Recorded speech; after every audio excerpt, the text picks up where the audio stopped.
Exercício 38. Um número primo é qualquer inteiro positivo divisível apenas por si próprio e por 1.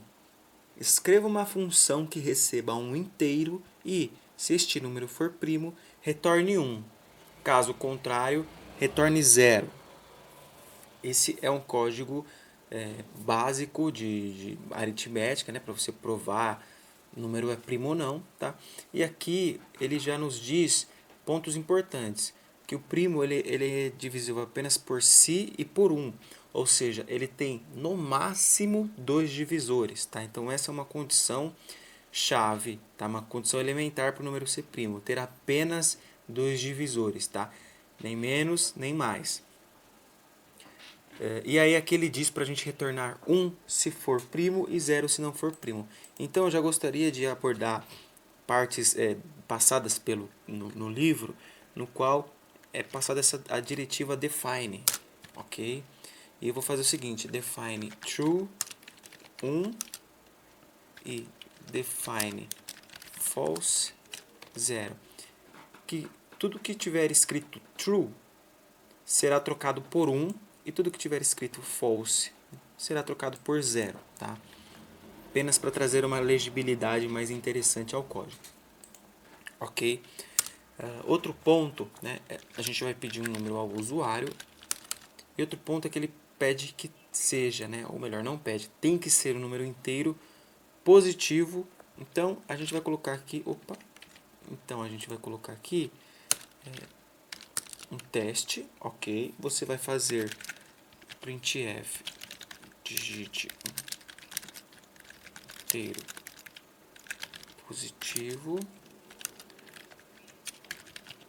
vai jogar, ele é um número inteiro, você vai jogar na variável num, e você vai fazer isso enquanto o número passado for menor ou igual a 0, tá? Aqui a gente vai dar a obrigatoriedade do número ser positivo, ok? Depois que recebermos este número, eu preciso fazer uma validação por meio de função, né, de se esse número é primo ou não. Tá? Para isso, eu vou criar uma função, e antes eu preciso declarar essa função. Função a gente trata igual variável também, então a gente declara que a função é primo. Essa função é primo, ela vai retornar o valor 1 ou 0, certo? Então o retorno dela vai ser do tipo int, ok? Seu nome será é primo e o seu parâmetro será int, que significa que eu vou enviar um argumento, o valor de um argumento para essa função, e o valor desse argumento vai ser inteiro, tá? Que é uma condição, um inteiro positivo. E aqui eu vou definir essa função, ou seja, int é primo, ok? O valor que for passado para essa função, na chamada dessa função, eu vou colocar na variável local num teste, ok? Deixa eu tirar aqui a parte de teste, tá? Aqui que eu vou fazer o teste de divisores de um determinado número. Tá? Como que vai funcionar esse teste? Eu vou criar um laço que pegue cada número e verifique se o resto da divisão do número que foi passado para a função por este número gerado no laço é 0. Tá? Se o resto da divisão for 0, significa que esse número é um divisor do número passado para a função. Certo? E aí eu vou contar os divisores. Tá? Lembrando que a definição é que tenha 2 divisores, apenas 2. Tá? Então vai funcionar o seguinte, eu vou usar aqui variável, um modificador tipo register int. Esse register ele apenas aloca a variável em uma parte do sistema, se assim a gente pode dizer, chamada de registrador. Isso faz ser mais rápido o acesso a essa parte do sistema. Tá? Esse register ele só aceita variáveis int e char. Tá? Então, estou fazendo com int aqui. Okay? Register i, porque eu vou fazer um laço, tá? E count underline div, que eu vou contar quantos divisores tem determinado número. Ok? E aí, a gente vai pensar no seguinte: o número primo ele é divisível por 1 e por ele mesmo. Então a gente já sabe que ele vai ter no mínimo, né, qualquer número tem no mínimo 2 divisores. Ok? Então, para o nosso laço ser mais efetivo, eu já posso começar o meu conte div começando em 2. E aí você vai entender por quê. Eu vou fazer agora o for do i, certo? Esse i vai ser os números que eu vou comparar como divisor do número passado pela função, tá ok? E eu sei que o número, qualquer número já é divisível por 1. Então, não tem por que eu começar o meu laço em 1. Eu já posso começar no 2. Okay? Porque eu pulo essa etapa se eu sei que o 1 já é um divisor natural de todos os números. Ok? E até quando eu vou fazer? Tá? Tá? O máximo divisor de um número é só a metade. Ou seja, o 30, o seu máximo divisor vai ser o 15. Tá? Porque você consegue dividir o 30 por 2, você consegue dividir o 30 por 5, você consegue dividir o 30 por 15, mas você não consegue dividir o 30 por 20, tá? Ou seja, quando eu digo conseguir dividir, é ter o resto zero, tá ok? Isso serve para números ímpares também, tá? Você vê o 15, a metade de 15 a gente pode dizer que é 7, tá? Então, os divisores dele serão menor ou igual a 7, os divisores que existem, né? Ou seja, o 3 é um divisor de 15 e o 5 é o divisor de 15. O 10 não é um divisor de 15, tá? Então, para a gente poupar o processamento, para a gente poupar que o laço vá até o número, a gente pode tranquilamente ir fazer isso até a metade do número, tá? Até a metade do número. Então, num teste dividido por 2. Pode ser a metade inteira mesmo.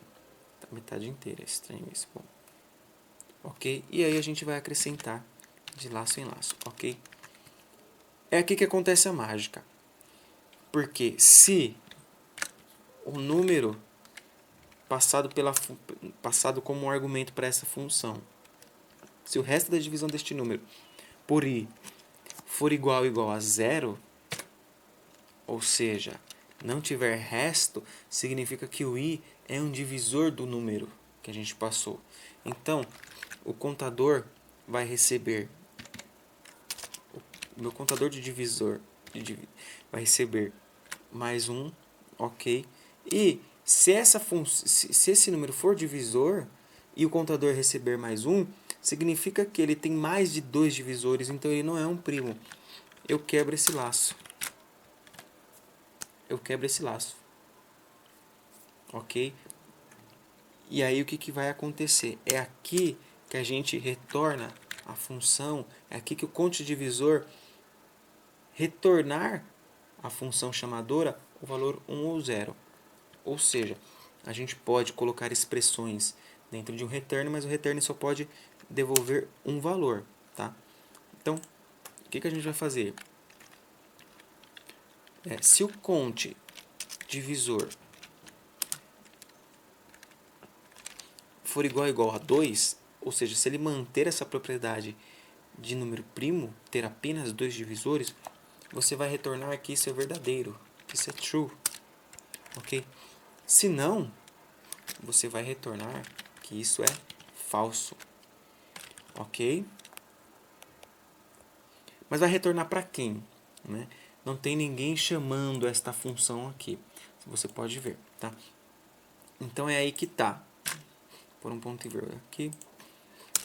Eu vou colocar dentro de um printf o seguinte: %d. Esse %d ele vai me retornar o número que o usuário digitou. E vou colocar aqui um %s. Esse %s ele vai retornar uma string. E é aqui que vai entrar a chamada da função. Eu vou chamar essa função primo e vou colocar como argumento o número que o usuário digitou, ok? O argumento vai entrar nessa função, vai fazer todos esses testes e vai retornar um valor. Ou seja, no final das contas, essa função ou ela vai ser 1 ou ela vai ser 0, tá? E aí eu vou colocar em um operador ternário. O operador ternário ele tem duas saídas. Uma saída para se o valor for 1 e uma saída para se o valor for zero, ou seja, se for verdadeiro ou falso. Então, se esse é primo retornar true, retornar verdadeiro, retornar 1, você vai imprimir assim para mim. É primo. Se não retornar true, retornar false, você vai dizer não é primo. Ok? É isso que vai acontecer. %D vai chamar o número e o %S vai chamar uma string que será dada conforme esse operador ternário. Antes de rodar, tem só um pequeno detalhe, tá? A gente está assumindo que o número que a gente vai passar tem, obrigatoriamente, 2 divisores. Só que se o usuário digitar 1, vai entrar nesse laço, o i vai receber 2 e aqui o teste já vai encerrar esse laço. Por quê? Porque o 2 não é menor ou igual ao número teste, que seria 1 no caso. Então ele já sairia daqui e entraria dizendo que o número passado tem 2 contadores. Então, para a gente resolver esse simples problema, a gente pode fazer o seguinte. Se a gente pode aproveitar o próprio cont div, fazer o seguinte. O num teste for igual a 1, vai retornar 1, senão vai retornar 2. Tá ok? Com isso, acredito que agora o nosso código esteja pronto. Vamos ver aqui, o compilador não deu nenhum erro. Vamos fazer o teste. Se eu digitar 1, 1 não é primo, ótimo, beleza. O primeiro teste já passou. E o 2? O 2 é primo, claro, é o único par primo. O 3 é primo e o 4 não é primo, ótimo. O 25 não é primo, excelente. O 30 não é primo, o 11 é primo. Então a gente tem aqui a função retornando os valores certos, tá? Caso você queira, ao invés de dar um scanf, você pode colocar um laço aqui que vai mudando de i em i para verificar todos os números primos até determinado valor. Há também um site que eu vou deixar aí na descrição que mostra todos os números primos na casa dos milhares, milhões, até bilhões lá, mas eu não cheguei a entrar no bilhões. E aí você pode fazer o teste, tá? Não esqueça de que se você for colocar um número muito grande, você deve você deve dar modificadores às variáveis, tá ok? Bom, então é isso. O código está pronto. Qualquer dúvida, mande nos comentários ou mande no meu e-mail que a gente responde, a gente faz um novo vídeo se for o caso, se encontrou algum erro, se acha que tem uma forma melhor de resolver isso daí, se dá para melhorar a lógica, se dá para diminuir o processamento, manda aí no comentário que a gente faz um novo vídeo, um 2.0 desse exercício, tá ok? Muito obrigado e até o próximo.